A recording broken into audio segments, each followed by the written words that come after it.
Welcome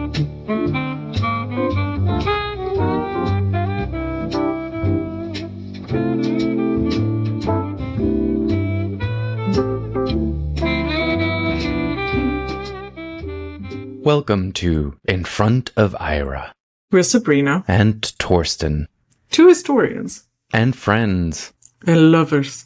Of romantic comedies. And this is the podcast in which we answer the age-old question. Will they or won't they? Is it or isn't it a romantic comedy? I can't do this with you right now. Somehow we're going to come up with something. I don't know. Maybe that's for season 5. For season 5, we'll have a new one. Yeah, sure. If anybody wants to suggest something, let us know. We're apparently not we can't be bothered to change this intro, which we don't know whether it'll ever work. Anyway, we are talking today about the new seminal holiday classic, Hot Frosty. Viral sensation, Hot Frosty. Hot Frosty. And I feel like by the time we upload this episode, even if it's like next week, it will already be passé. But hopefully more people will be in the second wave of Hot Frosty Furious. It's not Christmas yet. So yeah, Hot Frosty is 2024 Christmas romcom from Netflix that follows sort of the Hallmark, mold of these Netflix movies.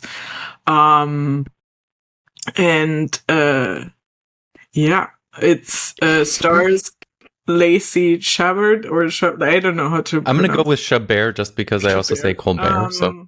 Fair. Lacey Chabert, who most of us know from Mean Girls, but has mostly done actually kind of all seasonal Hallmark movies since, for the most part. And Dustin Milligan, who was on Schitt's Creek, which for the longest time, whenever I saw that heavily edited poster just float through my social media, I didn't realize it was him, also because he has an awful wig. He looks very different. Yeah, the hair is weird. But yeah, now it make for the acting, it makes total sense because he's actually perfect for this, but I just didn't clock that. And also now it totally makes sense to me. So the director of this is Jerry Ciccoritti, who also worked on Schitt's Creek. So, I mean, this was shot in Canada. This is one of those, we're shooting this in Canada, so we're gonna use local people. And it's written by Russell Hainline, who hasn't really done all that much, I think.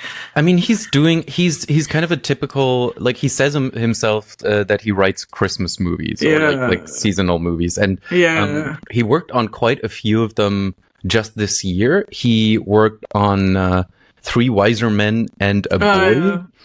It's like three men and a baby thing. Yeah, basically. And also, which is, I think, Hallmark. And then he also worked on The Santa Claus, which I only know by title, which is also on Hallmark, and another one that escapes me now. But yeah, like, this is kind of like, he's kind of like a Hallmark writer, I think, in that sense. And this is not a Hallmark movie, but it's Hallmarky. Yeah, and this is really funny because there's a tweet of his from like 3 years ago where he's like, holy shit, I just had the stupidest idea for one of these. And it's clearly just like, what if Frosty the Snowman, and this is was the movie. Hot and became alive. Yeah. That's it. I mean, it fucking works, but I think also it's really funny. Everyone, please look at Russell's photo on IMDb because he clearly uploaded that himself. It's just him holding a beer mug and wearing a base.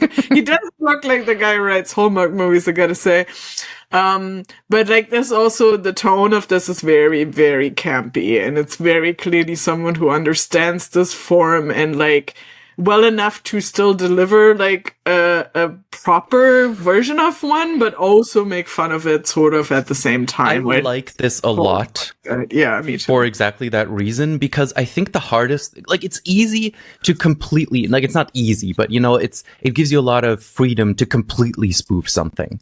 Yeah. And following things basically in a paint by numbers way, like writing a Hallmark movie, also isn't really the highest art. This is great because it both is essentially a Hallmark movie and it's also so different. Like, it makes fun of all the tropes and not in a way where it breaks the hallmarkiness of it. That I think is really quite an achievement. Like it's a Christmas movie, it's a hallmarky Christmas movie, but I still think like in terms of those movies, this is really one of the better ones that you can watch. Yeah, I would actually watch it again next year just because it's silly enough. I watched this twice this year, and I was not bored. I didn't get tired of it. And why? I think we're going to discuss it. There's a lot of elements to this that work. There's a few that I think don't entirely, but a lot of this just really works. Yeah. So the basic plot again is, what if, the fucking snowman came to life, and it's called Jack, obviously, because Jack Frost, but it's a magic spell scarf, whatever. This is also literally in Hope Springs, New York. Mm-hmm. And Lacey, and this is the classic Hallmark backstory. Her husband died from cancer recently enough. I think I want to say like a year-ish ago. This is something what it sounds like. Something that's like, it's not fresh, but it's still close enough that she doesn't have her life all together that way. Like, she's clearly struggling still, and everyone knows that. It's a small town, etc. And she gets the scarf and she puts it around this is snowman contest, and there's like a sculpture of this hot guy, and she puts the scarf around him, and that what ends up bringing him to life. And so we get this character who's essentially this sort of self-aware that he knows he's a snowman, and it's just has this kid-like energy because he only just came to life. And I think Dustin Milligan is saves a lot of this because he's just right in this performance of being kid-like enthusiasm, but not to the point where it's creepy that she would like him. It's still it's fun. It's fun to watch him, essentially. I mean, his hair is atrocious, but other than that, it's yeah, it's he has the right energy weird. for it. He clearly has the right energy. Actually, since we talked about this when we talked about the holiday, the hot, that he's hot Frosty, we see a lot of him shirtless, and it was to the point where I'm this is almost too regular Hollywood for a Hallmark movie, right? He's super cut, probably down to 12% or less fat, just to look like that, which kind of sure, he's a magical snowman, but it did take me out a little bit out of the Hallmarkiness. Also, unfortunately, we're clearly right now getting back to an aesthetic of the early 2000s that is super, super unhealthy in terms of beauty standards of thinness for both women and men, and a lot of in these films. Plastic surgery and that kind of stuff. We're certainly moving that in that direction. Great. And also I just also put myself through watching The Merry Gentleman, which is one of the other new Netflix movies, which is terrible. Especially compared to this, it's even more terrible, which is literally we have to strip to save Christmas, but it's so bad. And Chad Michael Murray and the other guys in it are also super ripped because, again, strippers, but also not healthy, to have muscles that define you, usually dehydrated as well. It's just not healthy. So it's that's I want to say is the more concerning thing, but that's also unfortunately where we're getting back to right now. Generally, it's not just this movie. Yeah. But it is very obvious in this movie just because he is a snowman. And because he's a snowman, he can run around in the cold and not be cold, and that's their excuse for showing him shirtless. Which, to be fair, if you're gonna have an excuse, at least it's motivated by the plot line. Because a lot of time it isn't. Yeah. It's gratuitous, but it is motivated by the plot. So I will, I'm halfway there. Yeah, and then, so because he comes to life randomly at night and he's obviously naked, he stumbles into a clothing shop, ruins the window, and then steals clothes to, we have something on. So apparently he has self-awareness, so that he clearly has a Christian self-awareness for, he left paradise. Anyway, but he does this, and so this opens up a B plot of the small shop owner obviously need to like report this to the police. They don't know what happened. And so we get the two town cops who are both actors from Brooklyn Nine-Nine. They're amazing. Joe Truglio and Craig Robinson. And it's just, It's just so good. Exactly B99 in terms of the humor and like, especially Craig Robinson like wants to, save the poor shop owners from the humiliation of this. We're gonna get to the bottom of this, and like Joe Truglio is so the most good at this. one, yeah. The whole like NCIS. What is it? Which one is the one that puts the sunglasses on and off all the time? Oh, that's CSI Miami. CSI Miami. Like, obviously does that, and it's very funny. And also, like, part of it is Craig Robinson is still in here because he sings this song about crime doesn't pay in Hope Springs, like in his little police station. So you kind of like get a little bit of like, oh, he's not just the mean cop, he's also musical, but he's mostly just like a very concerned cop. Yeah, he plays it perfectly. And Joel Truglio is just, I think, basically his Brooklyn Nine-Nine character, like pretty much, yeah. Weirdo, like well-meaning but weird. Like it's I was watching this with Carrie yesterday, and she's like, "That guy has like a real Joe Truglio energy," and I'm like, "You know who that is, right?" It's very much right there, yeah. No, and I'm happy that they got them. So they clearly were convinced also that like this is funny enough for them to do it. I mean, not that they're super booked probably, but they're still established enough in comedy that like they wouldn't do this if it were. I mean, Craig Robinson has been a working actor for like he was in The Office, like that was like his breakout thing. He was really good in Brooklyn Nine-Nine. Really accomplished, also as kind of a comedic musician, which is a thing he gets to show off here as well. Yeah, and he was in the sort of Judd Apatow rom-com universe, like in small parts, but he's in those, and I mean, he's done stand-up stuff, he's done sketch comedy stuff, he's trained at Second City, like everyone, it's that kind of thing. Yeah, so this is really, I have to say, almost my favorite part about the movie is the town cops and like their relationship and the way that they completely ham it up, but they also play it straight, and it's just so fun to see, and it's really it really kind of makes the movie. It also kind of becomes a huge plot point in the movie that this hot Frosty, for his crime of streaking and falling through a window and then stealing clothes with the name Jack on it, becomes kind of like a wanted person and is arrested and all of that. And that gives us the big kind of like scene at the end where the whole town comes together. Yeah, because she wants to hide him, because he's like, they will arrest you, and we can't tell anyone you're a snowman. The other thing is that he does literally keep melting, so he constantly has to throw himself in the snow, which is also a reason why he can't wear a lot of clothes, because they make him warm. Poor guy. It's a plot. I appreciate that the plot explains it. Yeah, but it to a point where it's like campy enough that also obviously the screenwriter knows what he's doing. Is like we're keeping him shirtless because it's sort of also part of this expectation of the less Christian Hallmark and the like Netflix version that this Christian is why anyway. This is on Netflix and not Hallmark. Let's be real. And I mean, so she hides him in his house, and like, but he is super excited to get involved with the community. He's also really good at the handyman stuff for some reason. So he wants to help out with the school dance, I think, right? Yeah, the school dance. Yeah, he first, yeah.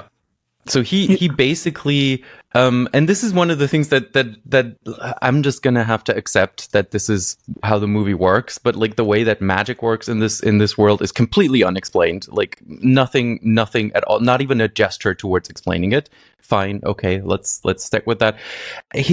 What does he know and what does he not know about the modern world or our world is a little bit weird, because apparently he can learn everything from TV, like how to do certain things, but he also has some knowledge already in order to be able to learn things from TV, and then other things he's just completely unaware of, which I guess is always the line you walk with a storyline like this. But it feels a little bit weird at times. Like, oh, wouldn't, like, he knows this, but he doesn't know that. It's a little funny. And obviously, at the end, it's everyone finds out he's a snowman, but they don't care. It's a small village. But also, he's gonna melt, and they think he's dead. And then she gives him true love's kiss, and then it's when he turns into a real boy. And I mean, this is also exactly where you want this to go. It's totally fine. This is like, no surprises there. I like the way that, I mean, again, this is what it is, right? It's not breaking new ground. It is inserting one fun little idea, plus a little bit of kind of hamming it up from the cops into an established structure of how these movies go, and an established setting like that small town with all its kind of like weird denizens. Perfectly fine with that. The beginning is also one of those things where it's kind of such a cliche that there are screenwriting books that say you shouldn't do that. You shouldn't have your main character wake up in a derelict place or in like a place that they can't keep it together. But it also is a very easy way to introduce this character, right? She is kind of despondent after the death of her husband. She can't keep the house working. She can't keep anything together. There is a stair that basically has a hole in it, which honestly, I don't know how that happens, like to just that one stair, but let's leave that aside. You know what the construction standards are like in small town USA, because like this is also supposed to be upstate New York, and upstate New York is fucking weird, man. There's definitely like stairs falling apart in upstate. No, I get that there are stairs. It's just like the one stair. Like everything else is perfect. Like it's but again, like that's a visual, and then she has to like put water into the sink from a bucket because that's not working. Like it's obviously kind of a little bit heavy-handed, but it's also perfectly functional exposition to who she is. Which then, however, when she gets to work, because she owns a diner, everything is working perfectly at the diner. That's kind of like a thing which is a little bit weird, I think, more in terms of a movie character. I completely believe that a real person would be like this, right? But for a movie character, it's a little bit strange. Yeah. I mean, it makes sense. People, like, if you're not at your home, you don't take care of yourself in your home, but you can always pull it together to the outside world and at your job, right? I mean... Yeah, that's what I mean. Like, a real person, I completely buy that this happens. It's just, it feels like it would have needed a little bit of explanation, that she's also been struggling with running the diner, and, like, Isaac the cook has helped her, or something like that, you know, which is not really referenced. But also, we can't have too many storylines, because Hot Frosty is filling a lot of screen time with his antics of learning about how the world works from television and then immediately implementing all the stuff. He's very handy. He repairs the roof. He also at some point has repaired the stair, and then he kind of, while repairing the roof, like one of the women from town basically looks at him shirtless and drives into a ditch, and then he helps her out, and then that becomes like she asks him to help around her house, and then basically that's meeting one of her friends. He gets a job at the school. It's such a campy scene of these like older, like middle-aged older women who like bring this hunk over and watch him put up a lamp. It's like, is cute. They couldn't even figure out. HTV generally exists. Like this is exactly like just, you know, so. It was the thing that bothered me about that scene is he perfectly put up that lamp, but then it was askew and nobody in the scene like cared, which, I mean, okay, but still. What I really liked is that little story with him then becoming the, I don't know, like handyman at the high school, and like putting together a dance at the gym, which again, you have to suspend disbelief quite a bit that would just happen like that, but it's fine, and it leads to fun moments, and it gives us, of course, a chance to have Lacey Chabert at a high school dance in her 40s, which is a fun scene. There's also fun moments of like that Netflix is trying to establish a little Christmas universe, because we essentially have Lindsay Lohan and Jennifer Coolidge cameos, but more in the way that they cut them into scenes from the other Netflix movies. So like she's on the TV, like Jennifer Coolidge in Single All the Way is on the TV, but I think it's still a very intentional person to choose, given how campy everything is. Like she would have slotted right into this somewhere. And Lindsay Lohan, obviously, with the Mean Girls reference. There's a clear reference. She looks a lot like a girl I went to school with. Yeah. From that's also like 2 years ago when she has amnesia in that Netflix movie. And also in Small Town. She just made a new one too, so she's kind of part of this thing now. And I mean, it's the thing, like things you want to reference for millennials, preferably also gay millennials, Mean Girls, and anything Jennifer Coolidge, like that. Just But generally, that's what these Netflix movies do, right? If you've seen a bunch of them, like I was trying to be like, like the guy with the murder board to see like where there's references to which movies and which other movies, because there's so many times in these Netflix movies, there's a scene of watching another Netflix Christmas movie. Terrible Merry Gentleman does this too, but like, I think it's still intentionally picked of like, well, we want these in there, and it feels like the screenwriter picked exactly those for that reason, because it's the campiest millennials things you can reference, and it's perfect for this. Like, it wouldn't hit the same way if they were referencing, like, what is it, Princess Switch, Royal something, other things I didn't like. And I mean, they do that in, I think, the other royal ones. Like the Merry Gentleman she watches. Although there was a reference to this. There's a reference to this where she basically at some point exasperatedly says, "And I'm the Queen of Aldovia," which is like, that's a fun reference. Again, we know what universe this is. This is in that Netflix cinematic universe. Even though I forgot that this exists as a Netflix film, and my mind went to Princess Diaries, but this is also what that Netflix film is obviously playing off anyway. So, it's a reference of a reference of a reference kind of thing. It's an Ouroboros. Ouroboros? I never know how to say. But what else? There's a lot of there's a really fun montage sequence thing where they do a gender swap Pretty Woman, which is really, really funny because they need to buy him more clothes, right? Like proper suit for the dance and so on mostly. And they literally use Pretty Woman, so nobody has any doubt what they're doing. Yeah. And then also she has she does the thing with the cufflinks. The cufflinks, the snowman cufflinks. Yeah. When he puts the hand in and she closes the box, and it's so funny. I also want to put these scenes next to the ones from Pretty Woman because I think some of this is really shot-for-shot recreations. Like, they're trying as much as they can with a shoestring budget in a Canadian mall, but it's still there. And the one thing that Netflix seems to have that Hallmark doesn't have is the music budget, because the music, I mean, they use Roy Orbison's Pretty Woman. They use quite a few other songs that you would actually know, which is kind of remarkable, because a lot of the Hallmarky ones just use a cheap cover version or something, and in this one it's this is actually the song, so there must have been some money for that.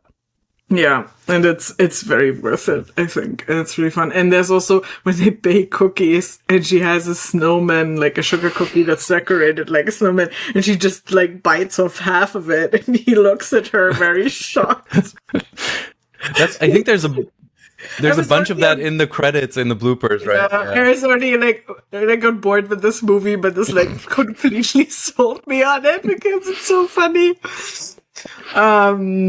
Anyway, it's really well done in that sense. There are a few kind of I guess story beats that are actually a little bit kind of darker in this.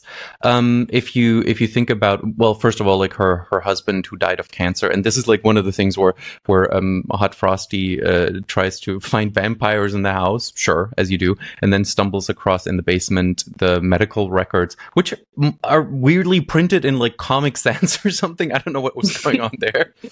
And then asks her what is cancer. Springs Hospital. Not sure what's going on.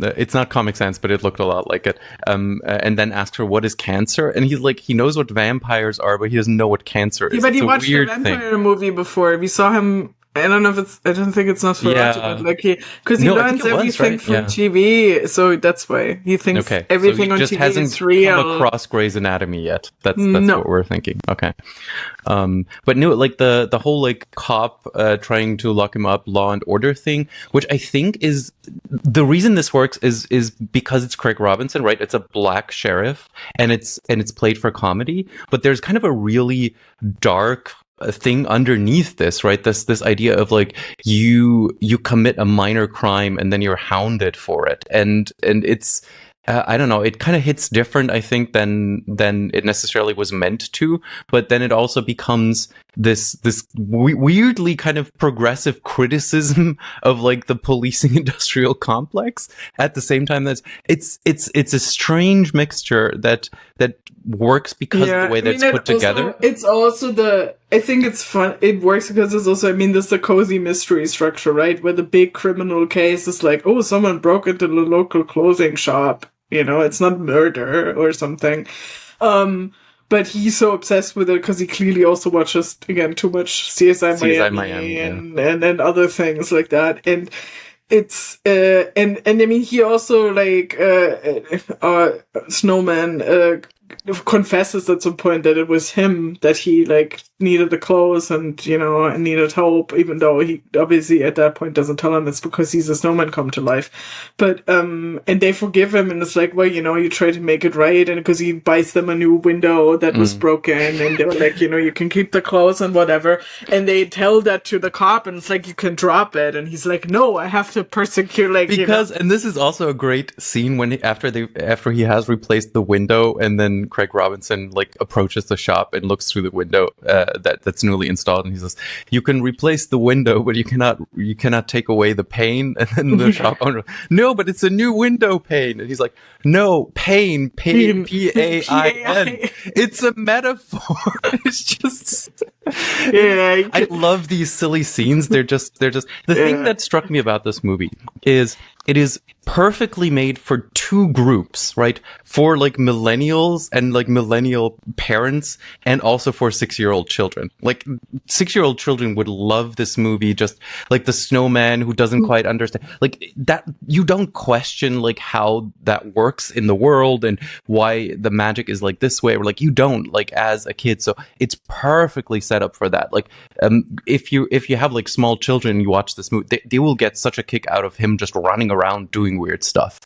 Yeah, and it feels like also if the cliche is that mostly women sit down to watch all these Hallmark movies and their husbands or boyfriends are not interested, this one you can like convince maybe your partner to watch because it's the Brooklyn Nine-Nine bullshit, right? It's exactly also like the other thing that obviously we think Brooklyn Nine-Nine but also what is something that Brooklyn Nine-Nine probably takes a lot of like, inspiration from, the Naked Gun. Like this is like the window pane thing and so on. This is like Nessie Nielsen. Like it's just, it's there, I think. And there's also light touches of breaking the fourth wall, where Craig Robinson stares at camera, which I think is also kind of like a Office reference. And then Joe Truglio tries to like look around and like, what's there? What's over there?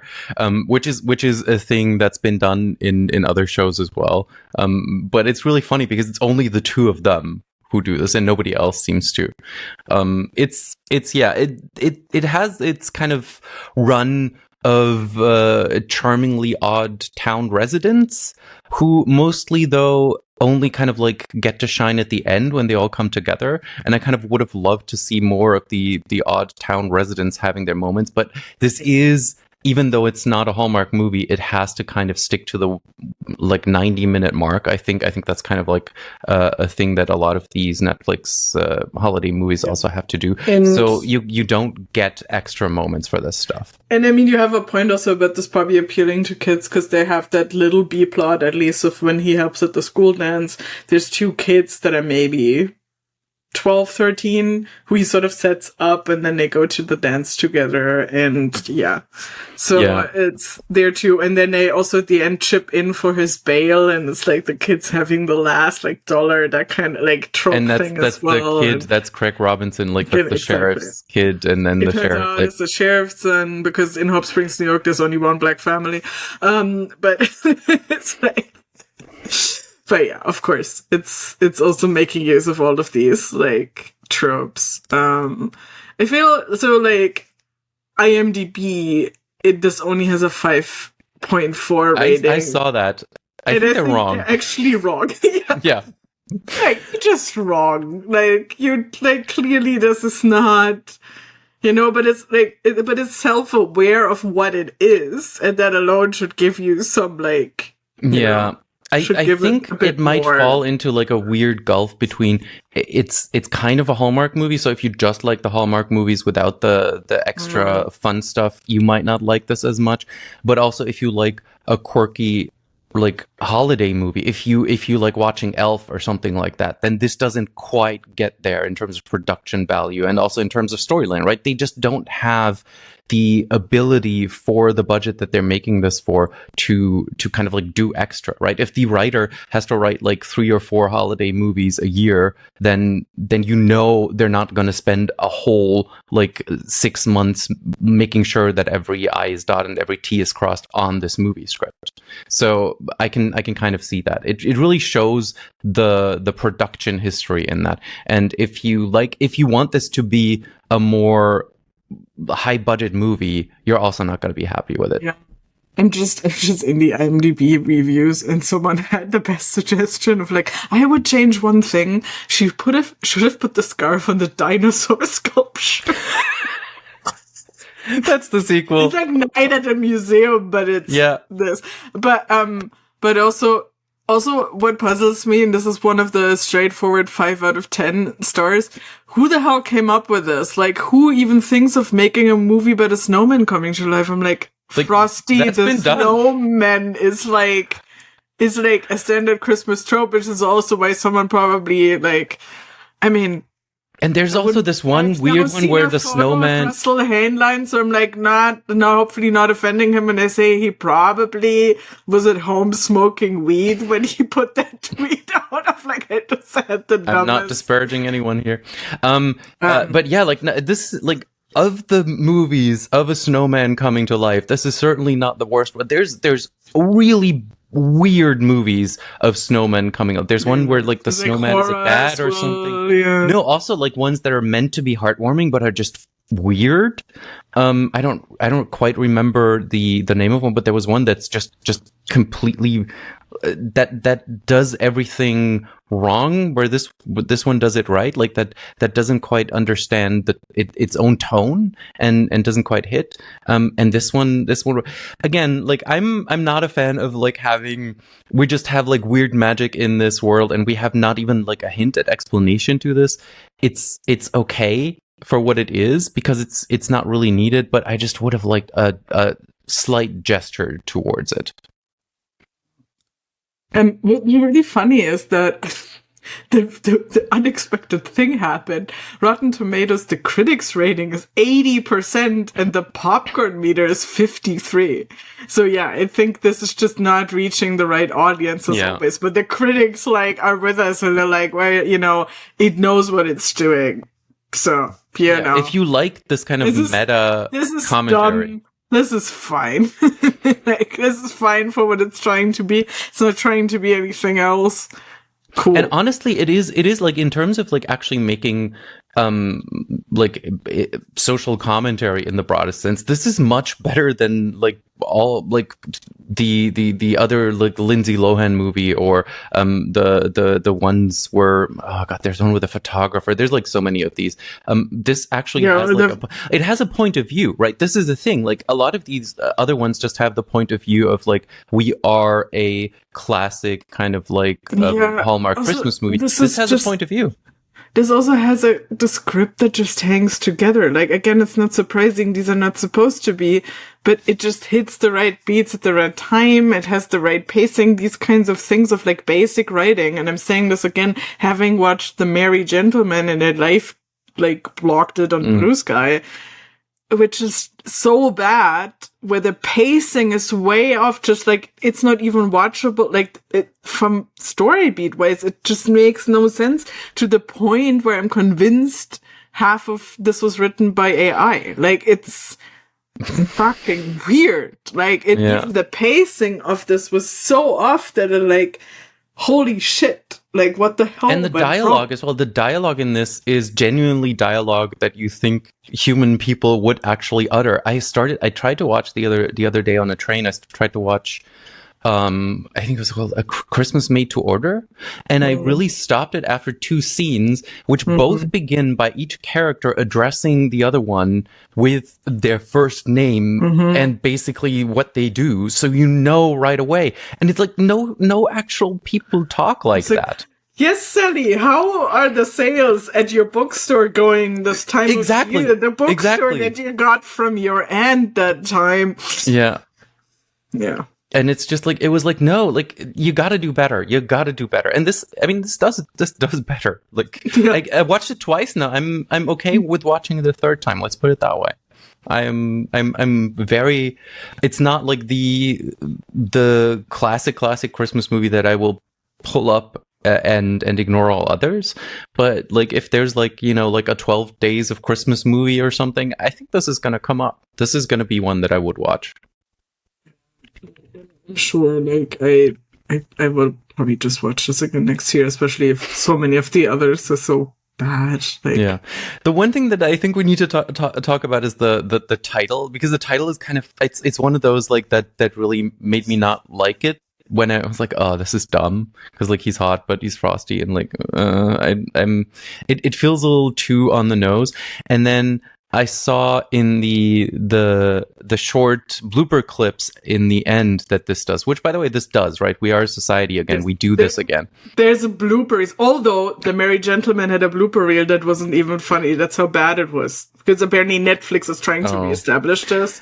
It's bad. But no, this one has a funny blooper reel because people were actually messing up things and not getting through eating the snowman cookie. Or we have the B99 guy. Like, it's funny enough. Doing improv on this stupid song about crime doesn't pay and it's forever. And they go on so long that they pan out and show like the crews there in shorts because they filmed this in July.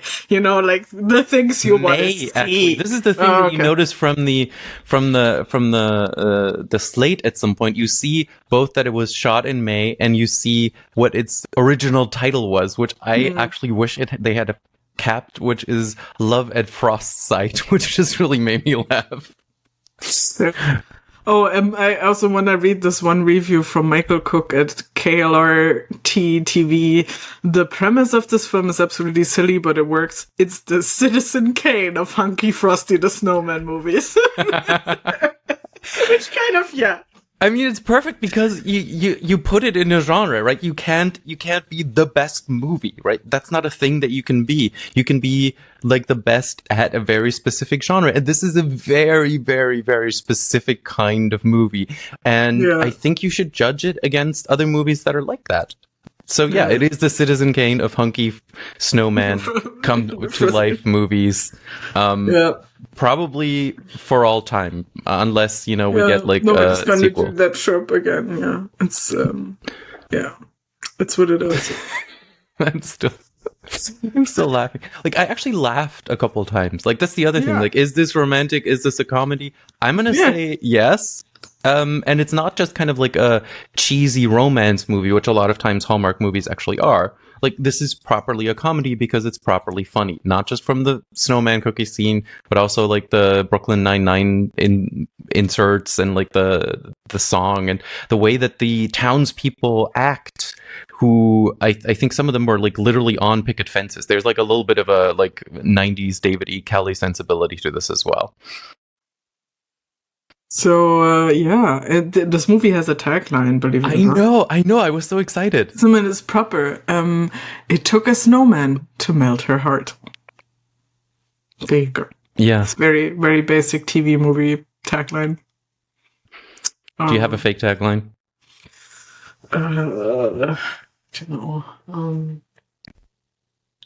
Pretty snowman walking down the street. Mine was make sure you put the scarf on the right snowman. Because like if she put it on like the actual snowman looking snowman next to that, that would have been a very different movie. Different film. Very different movie. Probably Jack Black. I don't know. Just calling it now. Well, I mean, sure, why not? Or the dinosaur and it's night at the museum, like, he had so many options, but she clearly went with the right one. Yeah. I mean, judging from everything, like, this could have gone very wrong because, like, the way he looks and everything could have just turned out gay. Like, I want to see the movie where she, like, awakens a snowman to life and he's like, I'm sorry, but I'm gay, and then runs off with which, to be fair, wouldn't have bothered her all that much because she, at first, like, rejects his advances. Like, he says, like, I love you, and she's like, no, you don't understand what that means. Like, you're just freshly baked, basically. And, like, you can love soup or you can love the town, but if you love me, then that means something different. So, like, she would have been at that point okay with it, I think. Yeah, this is the sequel. They awake another snowman to life, and he's gay, and they set him up with her brother or something. We need the gay snowman. And that'll be Hotter and Frostier, coming to Netflix in 2025. Exactly. Too hot, too frosty. Oh my god. It's the third one. If we can get The Rock to star in this, I would be. The fourth one is Tokyo Drift. It's not set in Tokyo. It's just Tokyo Drift. Tokyo Snow Drift. Snow Drift. Come on. Oh. Whoa. I think we just cracked it. Yeah, cool. I think we also peaked, so this is I think, the end of this episode.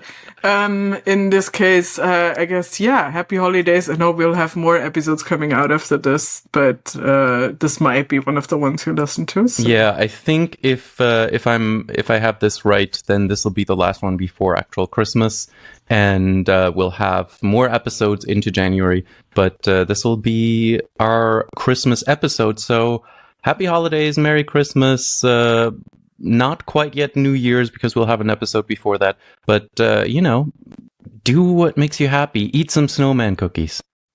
Yeah. Do that. And also, Merry Christmas from us to you and yours. Because this is like one of those 90s where they talk directly into the camera. Yeah. From our family, from our TV family to yours. To yours.